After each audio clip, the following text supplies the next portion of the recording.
बिस्मिल्लाहिर्रहमानिर्रहीम। नाज़रीन, अली रज़ा साजिद अल रज़ा गार्डन से अर्ज़ कर रहा हूँ।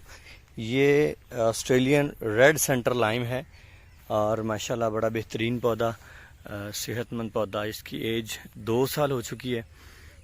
2 साल से कोई तकरीबन 1 या 2 माह कम है इसकी एज, और माशाल्लाह बड़ी ही खूबसूरत ग्रोथ कर रहा है, बहुत अच्छी ग्रोथ में है।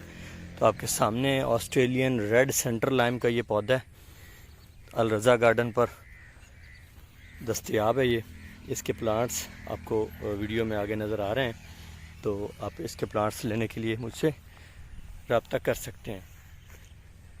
ऑस्ट्रेलियन रेड सेंटर लाइम बहुत ही खूबसूरत, डिलीशियस, बहुत ही खूबसूरत और महंगा तरीन लेमन है ये। और पाकिस्तान में ये अब जाके जो कोई 4-5 साल से ये आना शुरू हुआ है। अल रज़ा गार्डन नसी फार्म से आप इसके प्लांट्स हासिल कर सकते हैं।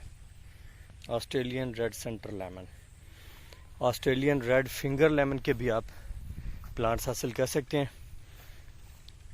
फिंगर लेमन और रेड सेंटर लेमन दोनों लेमन की एक तरह की वैरायटीज़ हैं। एक कतरे लंबूतरा है। आप फ्रूट की तस्वीर देख रहे हैं और आप रेड सेंटर लेमन की तस्वीर भी देख रहे हैं आप साथ वीडियो में।